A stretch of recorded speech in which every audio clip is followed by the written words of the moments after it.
Baik, selamat sore Bapak Ibu, teman-teman semua dari seluruh Indonesia. Salam pariwisata, kita bertemu kembali dalam sesi pelatihan berikut ini, yaitu mengenai pengembangan paket wisata dengan Bapak Arya Gunawan. Baik, saya Vivit Dian Fitriani dari GIZ bersama dengan Pak Sadewo. Selamat sore, Sadewo. Selamat sore, Bapak Ibu, masih tetap semangat ya? Semangat Bu, walaupun yang dikit lah ya. Yang penting koneksi yang semoga aman semuanya. Ya. Baik Pak Gun, masih semangat ya Pak? Semangat Bu Vivit, Pak Dewa. Pak Gun, ya. Mendung boleh di luar, tapi di dalam tetap ceria. Nah, setuju Pak. Baik Bapak Ibu, topik kita kali ini adalah mengenai pengembangan paket wisata. Setelah tadi kita belajar bersama dengan topik yang sangat menarik mengenai fotografi. Nah, sebelumnya saya ingin membacakan sekali lagi mengenai aturan supaya kita bisa fokus belajar bersama. Jangan bosan-bosan ya Bapak Ibu ya. Nah, yang pertama itu, panitia akan mematikan kamera dan mikrofon peserta. Mohon tuliskan pertanyaan pada chat box di Zoom dan juga pada YouTube TV Desa. Panitia akan memilihkan pertanyaan yang relevan dengan topik yang akan dibacakan oleh moderator. Namun, Pak Dewo dan juga saya akan memilihkan beberapa pertanyaan dari mereka yang raise hand apabila waktu memungkinkan. Kemudian, jangan lupa mengisi daftar hadir. Nanti akan di-share untuk daftar hadirnya oleh panitia. Dan juga materi pelatihan akan dikirim di chat box dan juga di WhatsApp grup peserta. Sebelum pelatihan berakhir, post-test akan dikirim di chat box dan juga WA grup peserta, dan hanya mereka yang lengkap mengisi pre dan post-test akan menerima e-sertifikat. Begitu ya Pak Dewo ya? Betul sekali Bu. Oke, kita lanjut saja dengan memperkenalkan siapa sih pemateri kita ini. Ya, nama lengkapnya Inyoman Arya Gunawan. Ya, jadi beliau itu tadi sudah diperkenalkan, tapi harus diperkenalkan lagi. Kemungkinan karena mungkin pesertanya beda, Bu. Benar. Ya, oke. Saya akan memperkenalkan ya.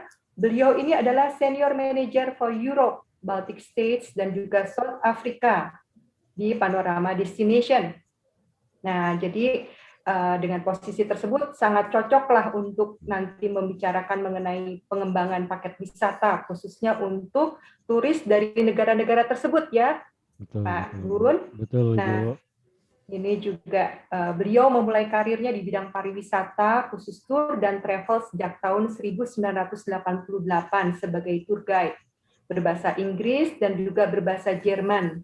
Menjadi sales representatif dari beberapa tour operator, baik dari luar negeri, serta general manager dan juga asisten tour executive director.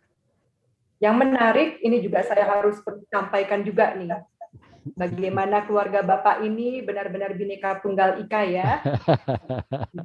Bapaknya Bali, ibunya Jawa. Iya, betul. Kemudian menikah dengan istrinya Pak Guning. Iya. Ayahnya Sunda, ibunya Batak. Indonesia Jadi, miniatur. Ya, saya nggak tahu tuh gimana nanti di rumah ya, dengan semua selera yang berbeda-beda. Tapi tetap unity in diversity. Betul. Bineka tunggal ika. Hobinya ya olahraga, jalan-jalan, petualangan sejak kecil, menulis puisi. Wah, tadi hujan-hujan udah langsung nulis puisi nih. Romantis. Berapa puisi itu? Ya. Fotografi dan juga menciptakan desa wisata baru. Jangan lupa Pak, nanti bicara mengenai desa wisata di Tabanan, Bali ya. Boleh. Baik. Kalau begitu kita langsung saja ya Pak Dewo. Ya Bu, silakan Bu. Ya. Silakan Pak Gun. Ya, selamat sore Bu.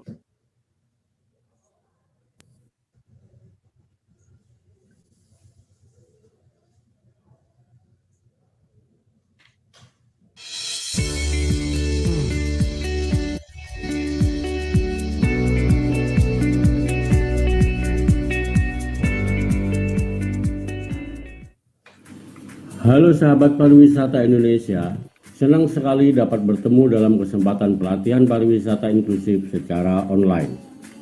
Pelatihan pariwisata ini merupakan salah satu program ISED yang diimplementasikan oleh Bappenas, GIS, dan Panorama Group dengan didukung oleh Kementerian Pariwisata dan Ekonomi Kreatif, Kementerian Desa Pembangunan Daerah Tertinggal dan Transmigrasi, serta Kementerian Koperasi dan UKM. Dalam kesempatan yang berbahagia ini, saya Arya Gunawan dari Panorama Destination yang merupakan bahagian dari Panorama Group akan membawakan sesi pelatihan dengan judul pembuatan paket wisata. Rekan-rekan yang saya hormati, tentunya satu session ini tidak cukup untuk mengupas semuanya, tetapi kami meyakini bahwa apa yang disampaikan di dalam pelatihan ini akan dapat memberi manfaat atau setidaknya dapat memberikan nilai tambah kepada kita semuanya. Baiklah rekan-rekan sekalian, selamat mengikuti dan terima kasih. Baiklah rekan-rekan semua, sebagaimana disampaikan tadi, kita hari ini akan berbicara tentang pembuatan paket wisata. Sebelum kita memasuki tahapan teknis, ada baiknya kita pahami dulu secara sederhana apa yang dimaksud dengan paket wisata. Jadi paket wisata itu adalah kegiatan berwisata yang dikemas sedemikian rupa yang meliputi pelayanan penginapan, transportasi, atraksi wisata, makan atau kuliner dan lain-lain, di mana semua elemen-elemen tersebut dikemas menjadi satu kesatuan kegiatan. Disitulah baru bisa kita katakan sebagai paket wisata. Itu adalah unsur-unsur yang harus atau wajib ada di dalam proses pembuatan paket wisata. Untuk apa paket wisata itu dibuat? Jadi para pelaku pariwisata sangat memahami kebutuhan-kebutuhan konsumen di dalam hal memenuhi kebutuhan berlibur atau aktivitas liburan. Secara umum, rekan-rekan yang bergerak di bidang travel agency, tour operator, perusahaan, jasa, transportasi, transportasi meliputi udara, laut, darat, semua itu pada umumnya berusaha memenuhi kebutuhan pasar serta selalu berpikir untuk memberikan kenyamanan kepada para wisatawannya atau para klien-kliennya. Nah, untuk memenuhi semua itulah makanya para pelaku pariwisata pada umumnya berusaha menawarkan sesuatu yang menarik, nyaman, sehingga para wisatawannya dapat menikmati masa-masa liburannya dengan sangat baik. Itulah yang menjadi latar belakang kenapa akhirnya dibuatlah sebuah paket wisata. Nah, untuk dapat membuat sebuah paket wisata tentu ada hal-hal yang perlu kita pahami. Sebab paket wisata itu sendiri tidak berdiri sendiri. Jadi paket wisata itu bisa dibuat manakala ada unsur-unsur atau ada elemen-elemen pendukung.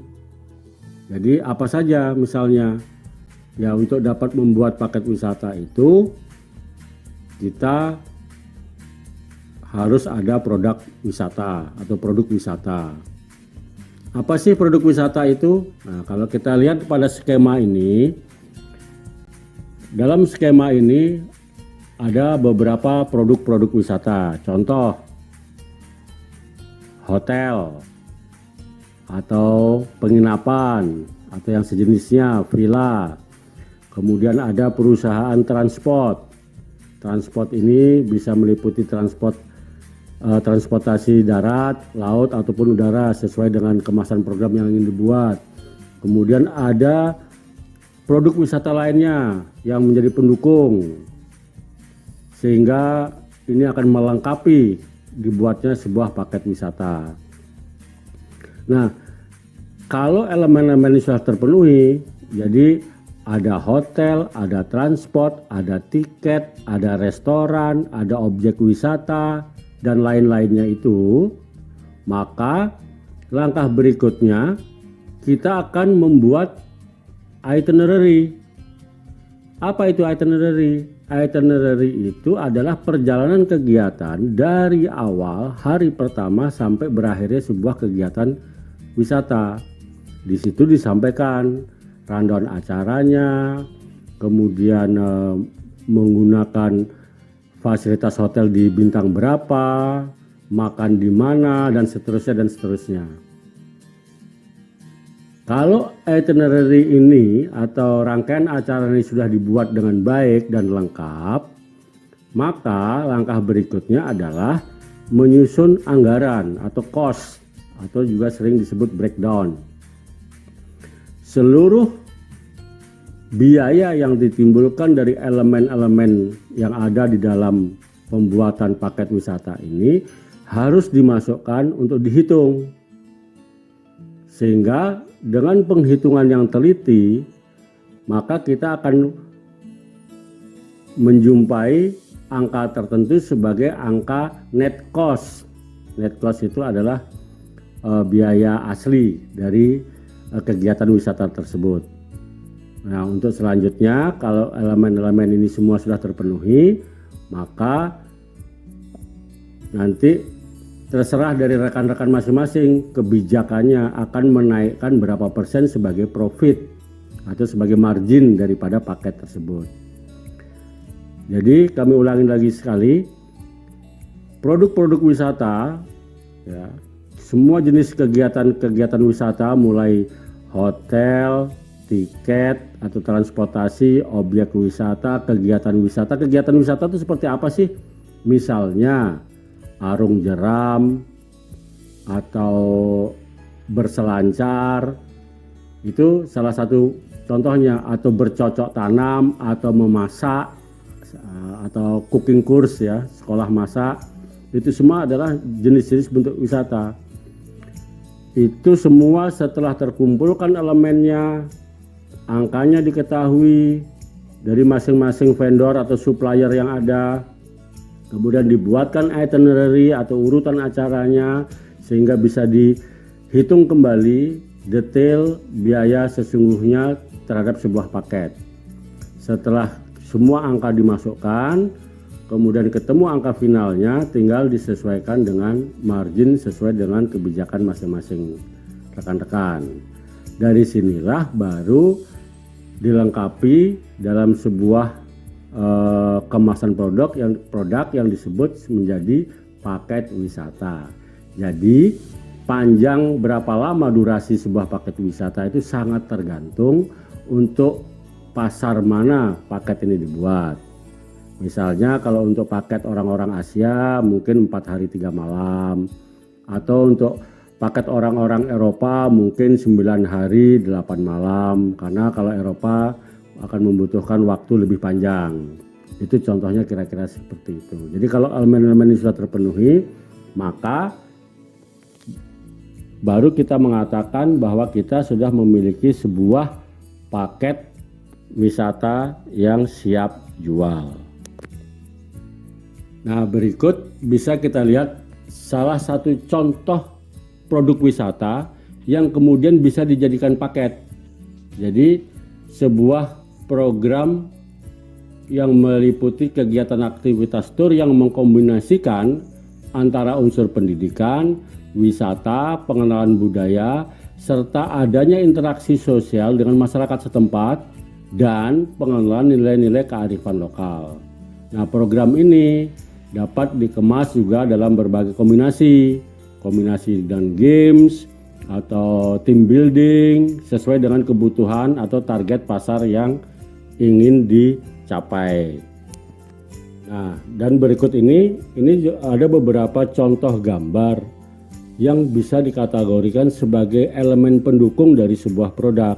Jadi kalau kita lihat gambar tadi di atas, sebuah kegiatan di desa bercocok tanam supaya produknya makin bagus, kemasan paket makin bagus, maka pendukungnya pun harus senada atau memiliki karakter yang sama dengan di suasana pedesaan, mulai alat makannya, jenis kulinernya, kemudian lokasi tempat makan dan lain sebagainya, sebagaimana kita bisa lihat bersama-sama dalam gambar ini.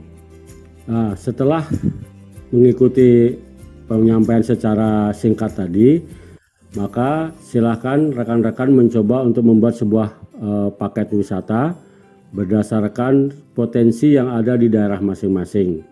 Silahkan dikemas dengan informasi selengkap mungkin, dikumpulkan data pendukung selengkap mungkin sehingga dapat menjadikan sebuah paket wisata yang menarik. Baiklah rekan-rekan sekalian yang saya hormati, kita telah bersama-sama mengikuti materi tentang pembuatan paket wisata. Silahkan rekan-rekan semua untuk mencoba membuat sebuah paket wisata dengan menggunakan potensi-potensi yang ada di daerah Anda masing-masing. Tetaplah bersemangat untuk berkarya meski masih dalam suasana pandemi. Mari juga kita berdoa kepada Tuhan semoga kondisi ini bisa cepat pulih seperti sedia kala. Selamat berkarya dan sampai jumpa. Terima kasih.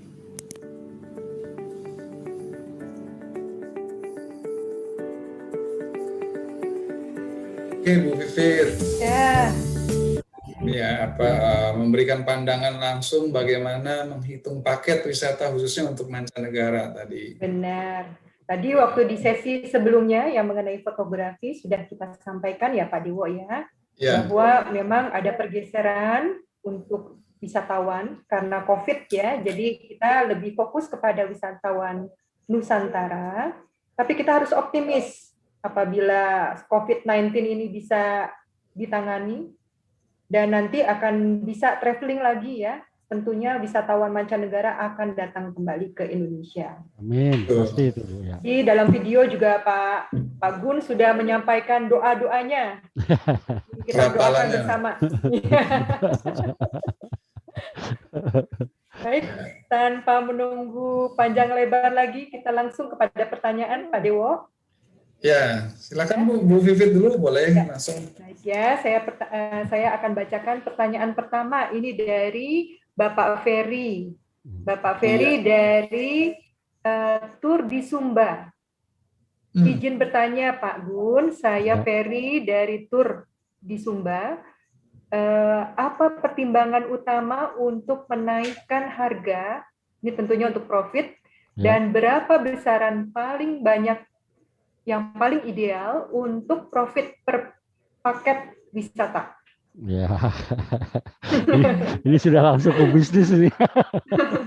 Ya dong, kalau desa wisata itu juga harus ada profitnya loh Pak. Betul. Ya. Jadi begini, ini Pak Ferry ya di Sumba. Ya. Ya, semoga sehat Pak Ferry, mudah-mudahan cerah juga di Sumba. Selamat sore. Di Sumba waktu Indonesia Timur ya. Ya. Dan menjelang malam ya.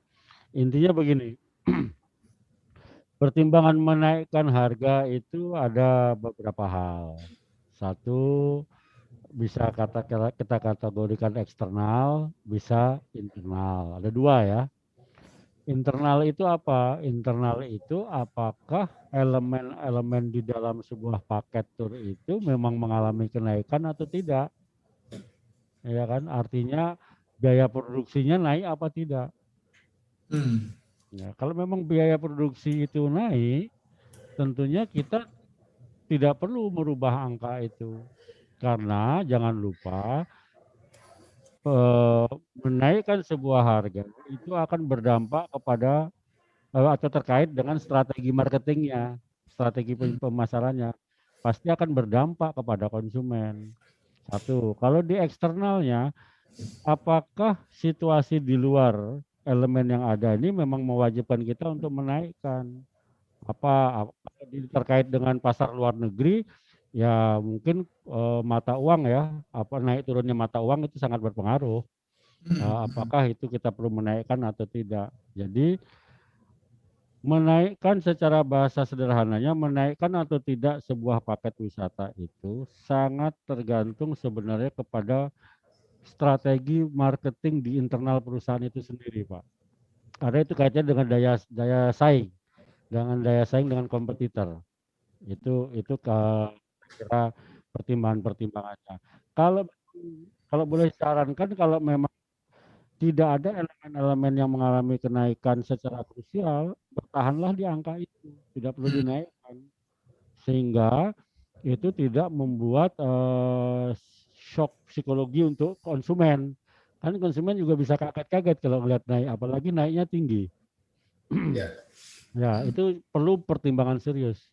Kebijakan menaikkan harga. Jangan lupa ketika kita menaikkan harga, apakah tetangga kita menaikkan juga atau tidak? Kalau tidak berarti kita akan menjadi aneh. Kok kita naik sendiri pada orang lain tidak naik? Kan begitu kira-kira. Ya, jadi jangan sampai kebijakan ini menjadi kontraproduktif. Itu yang perlu digarisbawahi. Jangan sampai berniat menaikkan harga itu apa sih? Menaikkan harga kan tujuannya menaikkan margin supaya marginnya aman bisa tetap. Tapi kalau dengan naik margin itu ternyata kehilangan konsumen, itu menjadi kontraproduktif. Kan kira-kira begitu Pak Ferry. Ya.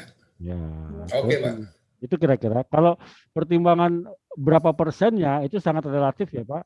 Relatif sekali orang menaikkan berapa-berapa. Ada yang berbicara di angka 10%, ada yang 15%, ada 20%. Kira-kira itu. Tapi yang jelas dalam kondisi sekarang tidak mungkin di atas 20%. Bisa 20% itu udah luar biasa itu. Ya. Begitu kira-kira, silakan. Karena kita berusaha untuk mendatangkan wisatawan ke destinasi kita ya Pak ya. Betul. Ya. Tapi juga jangan sampai nih banting harga. Betul. Jadi intinya berdasarkan pada angka yang sangat proper. Apa proper itu? Patut ya. Layak. Sehingga kalau bahasa lainnya ya mereka memang memperoleh apa yang mereka bayar. Itu kira-kira.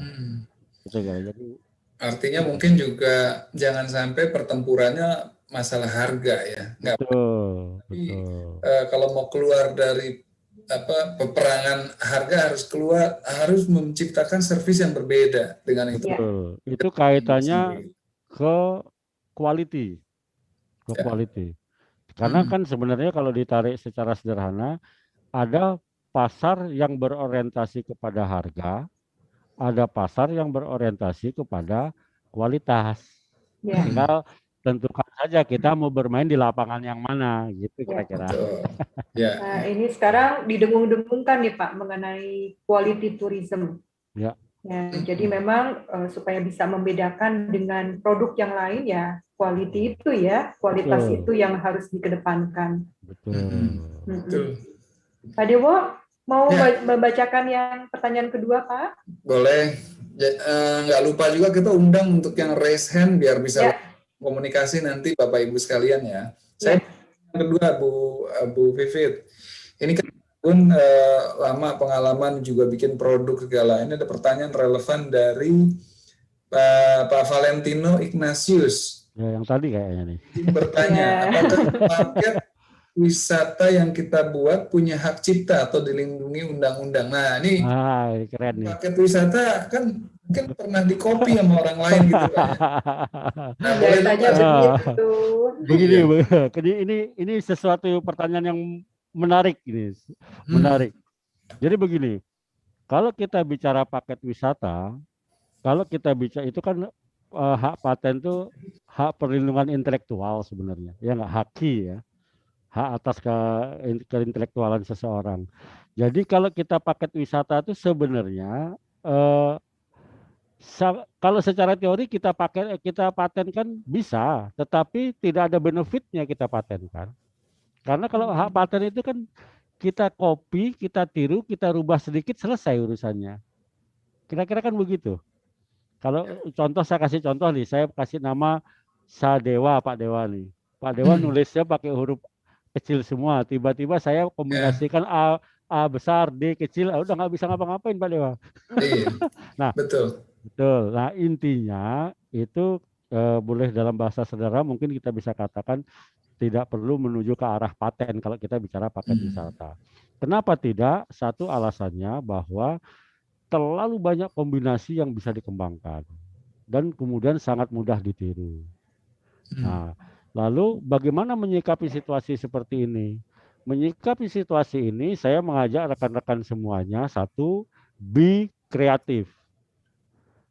Kalau kita menjadi figur yang kreatif di dalam menciptakan sesuatu, maka kita tidak akan pernah takut dengan yang namanya di-copy.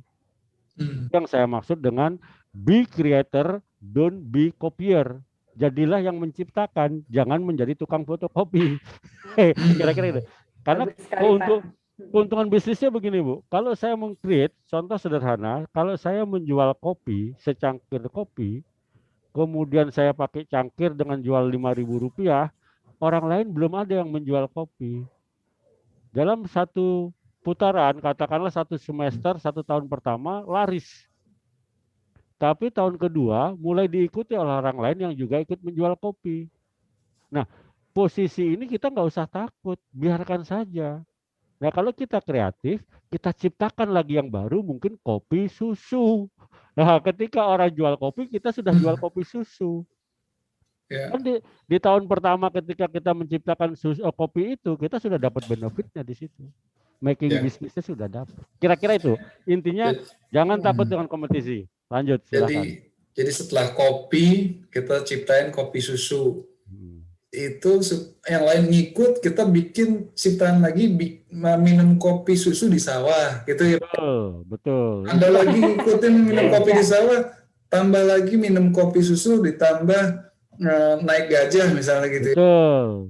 Cuman naik gajah gitu ya? agak susah. Nah, kita cari naik kerbau lah yang lebih murah dikit. Artinya apa? Harus selalu keluar, jangan kopi susu terus nanti perangnya perang harga, cuma beda. Betul. Orang itulah sama aja gitu kan. Betul. Ya oke. Bu Vivin, silakan. Ya, begitu Pak Valentino, Bu. Menarik sekali ya. Jadi itu akan selalu saya ingat tuh. Ini kita perlu ulang-ulang lagi ya. Be creator, not copier, ya, not follower ya, Pak. Follower dalam hal ini nggak bagus. Inspirasi buat semuanya nih. Ya. Iya. Jadi jangan takut kalau ditiru produknya, tapi buat yang baru lagi gitu ya, intinya. Betul. Okay. Saya mau bacakan dari YouTube nih Pak Dewo. Silakan Bu. Ini dari Ibu Anita. Kita kasih kesempatan dari Kebumen, ya, dari CV Indo Tira. Kebutuhan fixed cost atau biaya tetap yang diperlukan dalam pembuatan paket wisata itu apa saja ya Pak? Dan biaya tidak tetap apa saja? Kalau ini larinya ke breakdown ya, cara menghitung. Kalau ke contoh yang masuk kategori fixed cost, yaitu harga angka tetap, itu misalnya di dalam kemasan paket itu ada harga kamar, terus harga sewa kendaraan, tiket masuk, ya, kemudian biaya pemandu wisata, yaitu salah satu contoh tentang harga yang masuk kategori fixed cost. Kenapa fix? Karena ini kalaupun dia berubahnya nunggu 1 tahun paling tidak. Ya, dia tidak berubah sewaktu-waktu. Nah, kayak sewa kendaraan pasti umumnya kita sudah punya kontrak kerja, berapa penggunaannya, itu fixed cost. Kemudian harga tiket masuk sebuah objek wisata pun dikategorikan kepada fixed cost. Kenapa? Karena sebuah objek wisata, apalagi yang dikelola oleh pemerintah, itu tidak mungkin setiap tahun merubah angka atau sewaktu-waktu merubah angka. Setahun 2 tahun baru mungkin ada penyesuaian. Itu kira-kira. Sedangkan yang masuk dalam kategori variabel, variabel itu kan tidak tetap. Hari ini bisa 100, mungkin dua hari lagi 200 dan seterusnya. Itu adalah elemen-elemen atau layanan-layanan tambahan yang ada di dalam paket tersebut. Misalnya, tadi kita bicara ketika kita tur di dalam mobil, kita diberikan aqua. Ya kan? Setiap penumpang atau partisipan berhak menerima mineral water 1 botol. Ini variabel karena apa? Karena bisa jadi untuk besok tidak lagi 1 botol, tetapi 2 botol. Atau bahkan dihilangkan sama sekali. Nah, ini masuk kategori variabel. Ini kan pelayanan tambahan sesungguhnya. Pelayanan tambahan yang boleh diisi, boleh tidak. Nah, contoh lagi, kalau makan siang pun masuk kategori variabel. Dia bergerak karena kategorinya banyak sekali makan siang ini. Makan siang ini kalau harganya pakai sate 2 tusuk, mungkin beda dengan pakai sate 3 tusuk. Ini naik turunnya cukup dinamika ini.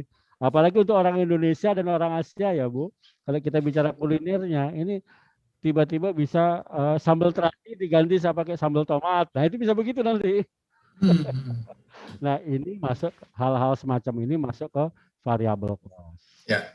Intinya bahasa sederhananya adalah yang mengalami perubahan dalam waktu yang panjang itu kita bisa masukkan ke dalam fixed cost. Tapi yang bisa berubah sewaktu-waktu kita masukkan ke dalam variable cost. Itu kira-kira Ibu Alita. Ya. Oke, Pak Gun. Terima kasih Pak Gun. Bu Pak Vivit, Dimo, silakan Pak. Ya. Ini ada 3 pertanyaan langsung nih Bu, urutan dari Pak Bambang Permadi, Pak Mansur, sama Pak Agung Wibowo. Tapi semua ada benang merahnya mengenai pandemik, Bu. Ya. Tapi poinnya baca ini, kalau Pak Bambang Permadi, kampung wisata Keranggan di Tangsel dalam masa pandemik ini bagaimana dasar membuat perhitungan virtual tour? Satu mengenai virtual tour tuh Pak Gun, bagaimana itu? Kalau Pak Mansur ini di tengah pandemi COVID ini kecenderungan orang wisata turun drastis. Bagaimana cara pariwisata tetap eksis? Jadi di masa pandemik gimana kita bisa tetap eksis? Pak Agung menanyakan kita ini kan ada PSBB segala macam. Apakah biaya rapid itu masuk dalam paket penawaran di paket wisata? Nah, 3 poin itu Pak langsung dijawab Pak Agung. Baik Pak Dewa, terima kasih. Dari Pak Bambang ya, kampung wisata dasar perhitungan virtual tour ya. Sebenarnya virtual tour ini kalau secara Pak Gun boleh suaranya agak lebih besar Pak Gun. Oke, sebentar. Pak Gun ya. Oke, sekarang gimana Pak? Nah, bagus Pak. Oke. Jelas. Ya, ini soalnya kopinya agak telat, jadi agak ini ada gangguan. Biar rileks. Kopi ini masih di pinggir sawah ini, di desa wisata gitu tadi kan. Itu sama kerbaunya itu tadi. Jadi begini, kalau dasar perhitungan tur virtual sebenarnya jauh lebih sederhana daripada tur manual ya, manual. Jadi konvensional tur di lapangan ya. Karena yang dibutuhkan di situ tentu basic sekali yang sebenarnya di kantor memang sudah ada. Satu, komputer. Komputer kan tidak mungkin kita tiba-tiba beli komputer hanya untuk virtual tour. Kira-kira seperti itu. Bahannya sudah ada. Hanya tinggal masalah networking. Ya enggak? Ya. Networking. Jadi kalau kita bicara di breakdown, kita butuh kira-kira pulsanya berapa.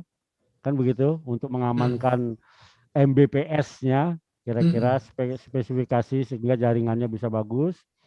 Kemudian narasumbernya yang akan dijadikan di situ tour guide kan, kalau virtual tour berarti ada tour guide. Nah tour guide-nya fee-nya berapa? Nah tentu tour guide ini fee-nya tidak sama dengan ketika melakukan tour konvensional. Kalau tour konvensional, tour guide-nya betul-betul ke lapangan 1 hari di lapangan. Sementara kalau virtual ini kan hanya beberapa jam lah ya, tidak lama. Jadi intinya kalau dasar perhitungannya itu simple sekali Pak. Simple sekali. Harga Mbps-nya berapa, kemudian fee untuk tour guide-nya berapa. Nah, nanti dari situ bisa dibagi. Dibaginya berapa? Dibaginya adalah dengan target minimal audiens yang ingin dicapai. Itu aja. Kalau itu sudah terpenuhi, aman sudah Pak. Kalau umpamanya Bapak membuat untuk katakanlah 10 audiens, ya ketika posisi 10 audiens itu posisi breakdown aman, maka audiens ke-11 dan seterusnya itu margin Bapak sudah. Ya. Jadi Bapak hanya bekerja keras untuk memastikan Bapak mempunyai 10 audiens untuk posisi aman.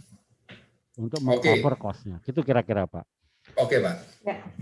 Yang kedua Pak, Kedua, bagaimana lagi pandemik ini bagaimana pariwisata tetap eksis Pak, dari Pak Mansur Pak. Iya, dari Pak Mansur ini. Ini luar biasa nih Pak. Ini pertanyaan banyak orang termasuk pertanyaan saya juga. Dan saya juga Pak. jadi begini, kalau kita bicara pandemi secara fakta, memang kita tidak pernah ada yang tahu kapan pandemi ini akan berakhir. Itu satu, ya kan? Ya. Kalau kita mengacu pada faktanya, begitu banyak peraturan dan kondisi real di lapangan, bahwa jangankan kita mau buat tur, orang keluar rumah saja nggak boleh, kan begitu. Ya, atau kalaupun boleh itu dibatasi. Nah, inilah terkait solusinya adalah ada di jawaban pertanyaannya Pak Bambang tadi. Solusinya untuk bisa eksis, lakukanlah kegiatan wisata dalam bentuk virtual. Karena virtual itu selain bentuk kreativitas, virtual itu adalah salah satu bentuk memang memanfaatkan dunia digital sekarang secara produktif, gitu Pak. Jadi kalau jawaban realistis saya untuk tetap eksis adalah buat yang virtual tour. Low cost itu tidak terlalu sulit dilakukan. Cuman dalam kondisi seperti ini ambil hikmahnya. Apa ambil hikmah apa kira-kira? Selama pandemi ini kita jangan sampai kreativitas kita mati Pak. Tetap kreatif. Bapak harus belajar menjadi penghayal, menghayal satu trip, satu perjalanan, buat paket di situ. Seolah-olah ini berjalan. Kenapa ini dibutuhkan? Ini yang disebut dalam bahasa disampaikan di pembukaan oleh Bu Vivit, mencuri start. Ketika nanti semua sudah kondisi normal, Bapak sudah siap dengan berbagai macam pilihan tur paket yang tersedia. Sekaranglah momentumnya. Jadi hikmahnya sama Tuhan kita disuruh fokus buat paket tur Pak Mansur. Jadi sambil menghayal apa gitu ditulis, dibuat, itu jadi. Ya. Itu atau kita pivot atau transform dikit, kalau biasa pegang Wisman sekarang pegang domestik gitu. Betul. Ya, Jadi Bu Vivi sudah katakan juga tadi depan kan. Jadi kalau sekarang wisatawan Nusantara apa nih yang bisa dilakukan? Nah, untuk seperti satu ini. Lagi Pak yang dari Pak Agung Wibowo Pak, mengenai PSBB nih, mungkin ada orang mesti pindah pakai antigen gitu kan. Betul. Bagaimana nih masuk, apakah harga ini masuk ke dalam paket penawaran wisata Pak? Sebenarnya pertanyaan Pak Wibowo ini menarik, Pak Agung Wibowo. Jadi apakah masuk atau tidak? Sebenarnya kalau kita mau sederhana, jangan dimasukkan. Kenapa jangan dimasukkan? Biarkan ini menjadi extra cost. Dan harus disampaikan apa adanya sama konsumen. Maka di dalam paket tur itu harus jelas. Paket tur termasuk apa saja dan apa saja yang tidak termasuk. Mengapa rapid test tidak dimasukkan? Karena rapid test ini kan sifatnya temporary, sementara. Jadi sifatnya tergantung perubahan situasi di lapangan dan tergantung peraturan pemerintah. Ini bisa jadi sebulan tiba-tiba berubah atau 2 bulan tiba-tiba berubah. Jadi satu dari itu. Kedua, kalaupun tetap ada, mungkin angkanya akan berbeda. Kalau kita hitung, kita masukkan, katakanlah saya menghitung antigen, termasuk swab tes antigen, harga umpama saya masukkan 300.000 itu dalam paket. Kemudian 2 minggu yang akan datang saya luncurkan paket itu, ternyata antigen harganya sudah turun. hanya mungkin mencapai hanya 100.000 atau bahkan mungkin sudah tidak masuk ke persyaratan. Nah, kalau itu kita masukkan, itu sesungguhnya kita merugikan konsumen. Kan konsumen membayar sesuatu yang dia tidak dapat. Intinya itu dipisahin aja gitu ya Pak ya? Dipisahkan, intinya dipisahkan. Sehingga menjadi fair untuk semuanya. Baik Pak. Oke Bu Vivit, lanjut Bu. Ya, sekarang saya mau jalan-jalan ke Sumedang nih Pak. Iya, ada tahu. Iya, dingin-dingin nih makan tahu Sumedang. Ya, ini pertanyaan dari Pak Herdi. Jangan lupa ya Pak Herdi ya, kirim tahu Sumedangnya nih. Bagaimana cara mengembangkan produk paket wisata di kawasan bendungan atau waduk? Ya. Mohon beri pencerahan, Pak Gun. Ini saya ingat waktu materi Bu Wikan waktu itu, Bu Wikan beberapa hari lalu, dari kerjasama dengan desa wisata di Jogja kalau nggak salah Kebun Agung. Ya. Objeknya adalah bendung. Silakan Pak Gun. Ya, terima kasih. Ini dari Pak Herdi di Sumedang. Yang saya tahu tahu isi terbesar itu ya tahu isi Sumedang, Pak. Kesukaan saya itu. Ya. Bisa dibayangkan tahu isi Sumedang. Sumedangnya sendiri luas. Iya betul Pak. Sumedangnya luas sekali kan. Makannya berapa orang ya? Baik, sambung ke poin pertanyaan Pak Herdi. Bagaimana cara memaksimalkan potensi waduk ya? Produk wisata yang kawasan di bendungan Pak. Ya. Atau waduk. Ya, inti poinnya gini Pak, kalau saya kasih langkah step sederhananya, satu Bapak buat listing, potensi di waduk itu ada apa saja. Nah, itu di listing. Satu, oh ada kolam pancing contohnya. Kedua, oh ada halaman parkir. Ketiga, oh ada tanaman apa lagi, kebun apa lagi. Nah, itu diinventaris dulu. Semua hal, mau kecil mau besar, mau sudah siap ataupun memiliki potensi, intinya itu di listing. Sehingga kita tahu, oh potensinya waduk ini bukan hanya waduk. Jadi tidak hanya orang datang lihat waduk, kemudian foto, kemudian pulang. Ya enggak? Nah, oh mungkin bisa jadi di sekitar waduk ada halaman luas yang bisa atau taman yang bisa dipakai untuk camping umpamanya. Nah, itu di listing, satu. Setelah di listing, maka dilihat potensinya, mana potensi yang sudah siap. Contoh, oh ada kolam pancingnya sudah siap belum? Oh bagus, sudah siap, ikannya ada, dan seterusnya. Oh ada untuk camping, oh halamannya ada, tapi tendanya tidak ada. Berarti kalau orang datang harus bawa tenda sendiri atau menyewa. Nah ini di listing. Setelah ini semua selesai, dibuatlah itinerary programnya. Umpamanya programnya 2 hari 1 malam berkemping di waduk.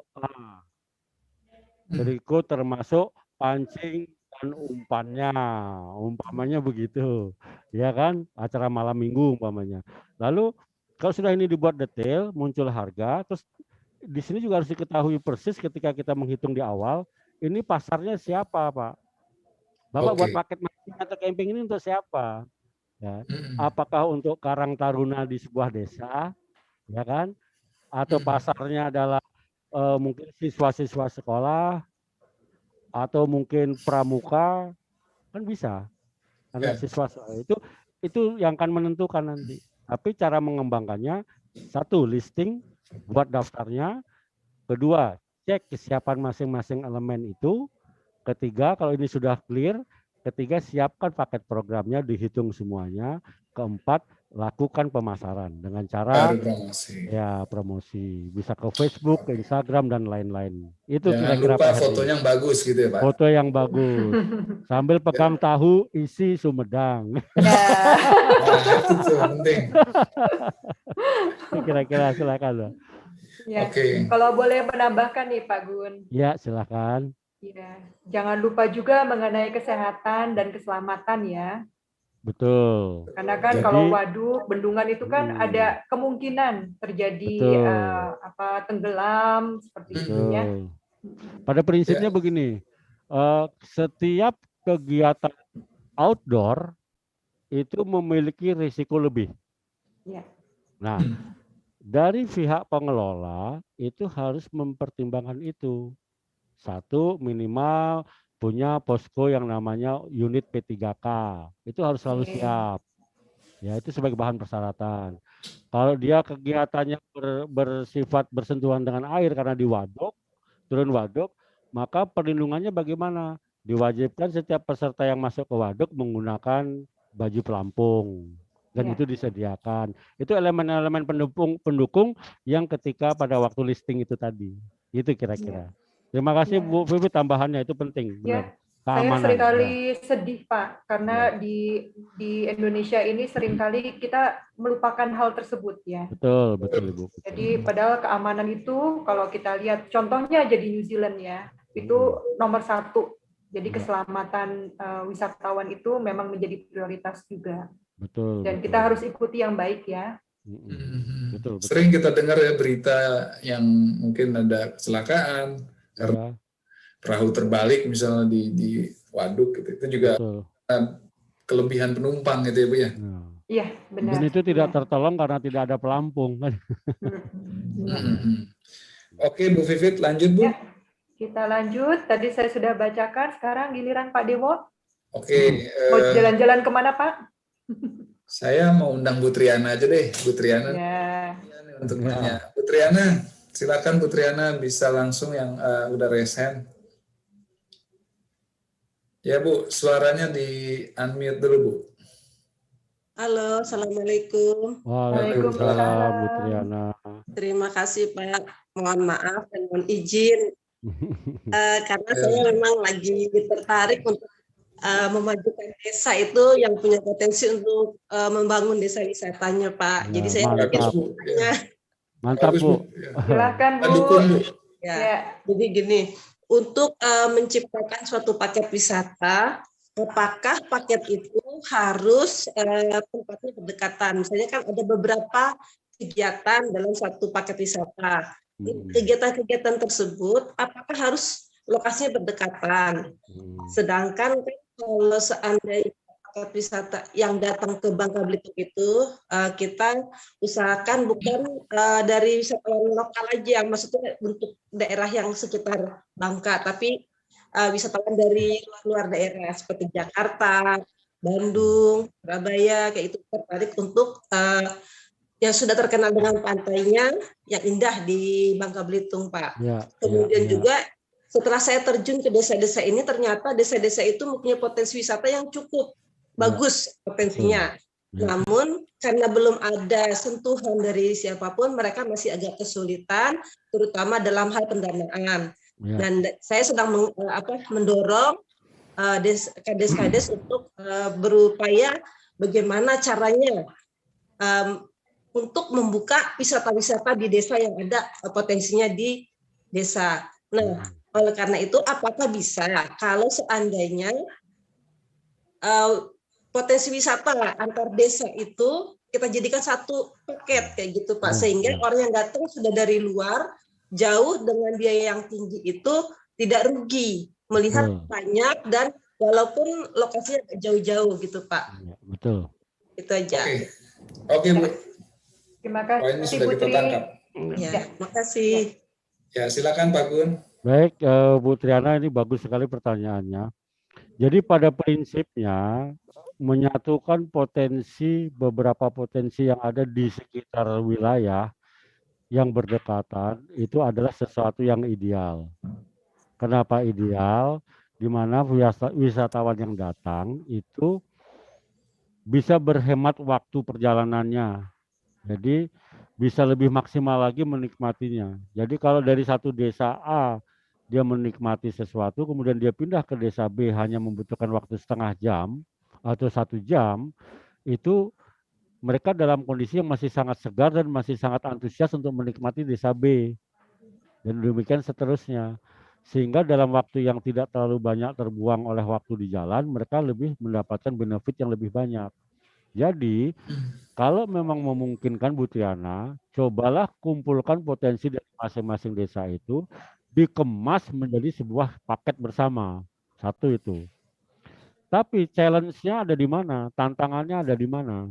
Jadi ketika membuat package wisata itu pastikan bahwa ada faktor pendukung yang memang sudah siap. Apa faktor pendukungnya? Kalau desa itu desa wisata atau mungkin katakanlah kegiatannya kegiatan air karena di sana ada pantai dan seterusnya, faktor pendukungnya apa? Oh, butuh rumah makan atau restoran. Nah, sekarang bagaimana solusinya kalau itu belum siap? Karena kan kita membuat restoran nggak tiba-tiba. Nggak ada masalah. Kreatif, libatkan ibu-ibu PKK di sebuah desa, libatkan mereka untuk mengcover dari sisi konsumsinya. Jadi katakanlah dibikin makan siang prasmanan versi ala Belitung umpamanya dengan menu khas yang mengelola ibu-ibu. Itu semua akan menikmatin, Bu. Ya. Nah, itu solusinya kalau tidak ada restoran. Jadi kalau tidak ada restoran atau belum ada restoran, nggak usah pesimis. Disitulah kreativitasnya diuji. Oke? Yang penting ketika menyediakan itu harus ada satu orang yang bertanggung jawab mengontrol tentang higienis makanan itu, kebersihan makanan itu, terus cara Ya. penyajiannya. Itu yang paling penting. Jadi kalau masalah makan, apa sih yang paling penting? Yang paling penting adalah menjamin bahwa makanan ini bersih dan sehat. Oke. Itu intinya. Kemudian yang paling saya tambahkan sedikit, Bu Triana, kalau kita bicara membangun desa wisata seperti ini, tantangan terberatnya sebenarnya bukan di finansial, Bu. Mohon maaf, bukan di keuangan. Finansial itu sesungguhnya kalau dalam teori kata orang-orang yang sekolah dulu, financial capital itu supporting capital, bukan main capital. Jadi bukan modal utama. Modal utamanya Ibu sudah punya. Kampung-kampung itu dengan potensinya itu modal utamanya. Iya nggak? Tinggal digerakkan. Bersyukur kalau ada mungkin dari Menteri Koperasi ada dana, itu lain cerita. Tetapi itu bisa bergerak. Nah, tinggal yang paling penting sekali adalah sebuah desa wisata akan bisa berjalan dengan baik kalau masyarakatnya memahami apa itu wisata, sehingga disitulah dibangun sadar wisata. Ya. Nah, itu yang paling penting. Kira-kira itu dulu kira-kira. Ya. Silakan Pak Dewa. Saya terharu sekali nih Pak Gun, karena seringkali kita lupa ya, kita selalu berpikir semua itu harus dari dana dulu ya, padahal nggak seperti itu. Betul. Dan kalau saya boleh sedikit share di sini ya dengan teman-teman semua, saya juga berbangga dengan teman-teman di Bilebante ya. Mereka juga yang kami bina nih di Lombok ya. Mereka juga percaya sekali bahwa yang utama itu adalah pertama itu SDM-nya. Betul. Harus solid dulu. Gitu. Harus solid. Nah, jadi untuk perkara mengenai dana itu perkara yang berikutnya gitu. Iya. Nah, ini yang mungkin jadi pelajaran kita bersama ya. Dari pertanyaan Bu Triana, jadi mengingatkan kita semua, kreativitas itu juga nomor satu ya Pak Gun ya. Jangan melulu mengenai dana ya. Kalau kita kreatif, dananya juga akan muncul. Akan ya. Mengikuti di luar dugaan, Bu. Benar, iya. Sebetulnya ada pertanyaan yang mungkin kita belum eksplor dari Pak Gun. Pak Gun ini senior manager untuk market Eropa, Baltik, sama Afrika tadi nggak salah. Betul Pak. Nah, ini bisa kasih pandangan buat teman-teman nggak Pak Gun? Orang Baltik, orang Eropa itu demennya kalau ke Indonesia tuh kemana sih? Apa ke pantai atau ke gunung? Nah, yang sudah favorit apa dan yang bisa berpotensi untuk dituju oleh mereka tuh kemana Pak Gun? Itu mungkin bisa jadi gambaran buat teman-teman Pak Gun. Baik, terima kasih. Ini berbagi ya, berbagi ke semuanya dari berdasarkan apa yang sudah saya lakukan selama ini. Kalau kita bicara Eropa itu tipikalnya begini, mereka yang terbang jauh liburan dan menempuh sekian belas jam untuk sampai ke Indonesia, tentu ingin mendapatkan sesuatu. Jadi di situ mungkin sedikit berbeda dengan kawasan lain, Asia misalnya. Jadi mereka lebih cenderung mengeluarkan uang untuk berlibur, tetapi pulang mendapat sesuatu. Sesuatu itu apa? Sesuatu itu tidak hanya berupa kenangan indah, foto indah, tetapi pengetahuan baru. Nah, itu karakternya. Apa yang dimaksud dengan pengetahuan baru? Kultur budaya masyarakat setempat. Jadi orang-orang Eropa itu maupun Baltik itu mereka sangat menyukai liburan wisata yang bersifat alam dan human. Budaya. Jadi ya kultur. Jadi nature, culture. Culture itu jadi satu dengan human di situ, kebiasaan. Makanya desa Ya. wisata itu sesungguhnya punya potensi yang sangat besar untuk pasar-pasar ini. Dan pasar Eropa, Baltik, dan lain-lain itu sangat luas. Kenapa menjadi pangsa pasar yang besar, yang potensi yang bagus? Karena pola hidup mereka dengan kita kan sangat berbeda. Kebiasaan mereka sehari-hari sangat berbeda. Itu yang mereka cari, terbang jauh-jauh ke Indonesia. Baik. Oke, Kalau- itu kasih kalau- gambaran ya. Ya betul. Kalau Gambaran. pantai itu hanya bonus sebenarnya, Pak. Oke. Sekarang mohon maaf nih buat rekan-rekan, saya orang Bali. Kebetulan saya sendiri sampai sebelum pandemi saya masih ke Papua bawa grup dari Polandia. Saya masih ke Kalimantan masuk hutan. Jadi masih saya lakukan itu semua. Jadi cukup update. Artinya gini, kalau kita membandingkan pantai yang ada di Bali dengan kita ke Raja Ampat, itu luar biasa perbedaannya kan. Atau dengan yang di Flores. Beda sekali. Mungkin pantai di Bali mungkin kalah. Tetapi kenapa Bali tetap menjadi maskot? Karena mereka sangat kuat. Kekuatannya ada di mana? Di culture-nya. Budayanya itu yang dicari. Sehingga pantai menjadi bonus. Kan gitu kira-kira. Iya, benar. Nah, jadi itu yang kita kemas dengan baik. Kalau dari Eropa, ya pantai, ya pegunungan. Tapi basic yang sangat mereka senangi adalah kultur. Kebiasaan. Makanya desa wisata, semangatlah rekan-rekan semua yang memang sedang menggalakkan desa wisata, yakinlah itu marketnya masih sangat luas. Tinggal kreativitasnya saja nanti.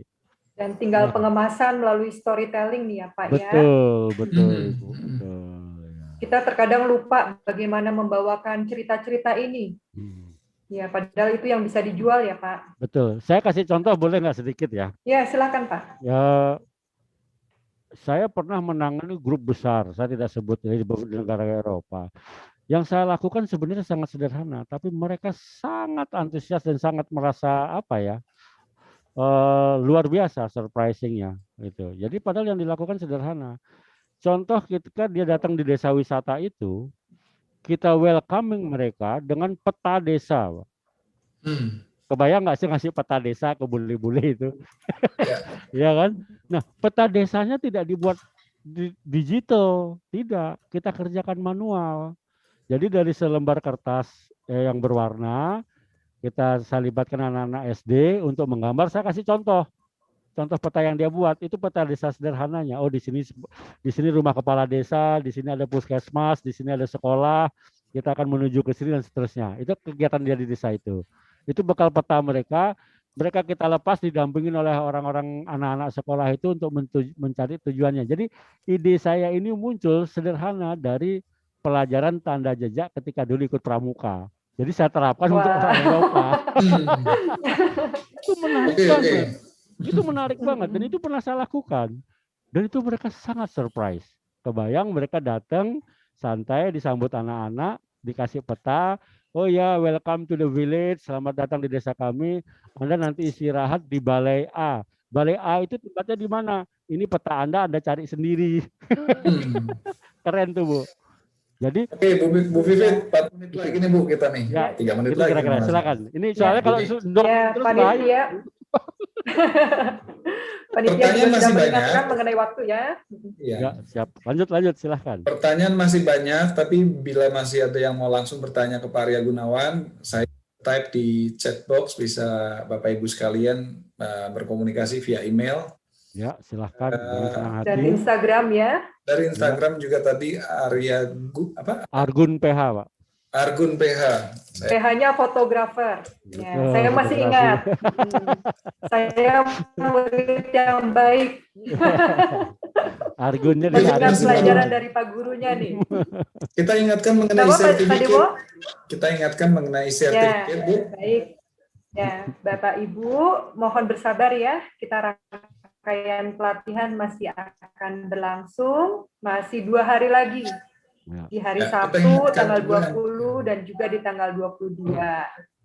Jadi Ya. tanggal 20 Jadi kita ada nanti harap bersabar. Ya, tanggal 20 itu kita akan ada 2 pelatihan. Ya, sebentar saya lihat dulu catatan saya ya Pak ya.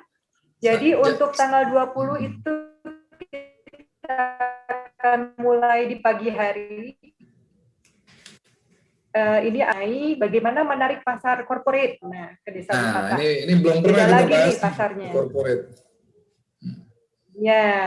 Ya. Kemudian oleh Ibu Reri, ini mengenai tips dan trik mengembangkan paket wisata untuk wisatawan Nusantara. Jadi sekali lagi tadi yang disampaikan oleh Pak Gun lebih banyak kepada tips dan juga triknya mengenai Wisman. Nah, untuk nanti hari Sabtu lebih kepada wisatawan Nusantara. Jamnya jangan lupa, ini pagi, karena Sabtu yang lalu kita siang ya, tapi kali ini kita pagi dari jam 9 sampai jam 10, kemudian dilanjutkan jam 10.30 sampai dengan 11.30. Iya. Dan terakhir di tanggal 22 Februari, ini akan dibawakan oleh yang sangat spesial, Pak Abe Sadewa, mengenai branding dan positioning untuk produk wisata. Ya, jadi branding dan positioning. Gitu, Pak. Baik, Bu Vivit, mungkin kita tutup. Terima kasih ya Bu ya. Untuk seluruh peserta hari ini. Terima kasih juga untuk Pak Gunawan yang sudah. Terima kasih. Terima kasih Pak, sangat menarik Pak. Semua mudah-mudahan bermanfaat. Pasti bermanfaat, banyak pelajaran. Terima kasih juga buat Bu Vivit yang sudah dan juga terima kasih memoderasi. Ya, sama-sama dengan Pak Sadewo juga. Ya. Dan teman-teman di belakang layar nih yang nggak kelihatan ada Mbak Tina, Mbak Dendi, Mas Dendi, Pak Sony, ada Mas Hijrah, ya teman-teman. Pak Jihan. Baik, demikian mungkin sesi hari ini kita selesaikan. Sekali lagi kami ucapkan terima kasih. Wassalamualaikum warahmatullahi wabarakatuh. Waalaikumsalam. Waalaikumsalam. Salam pariwisata. Salam pariwisata, salam sehat buat semua. Salam sehat.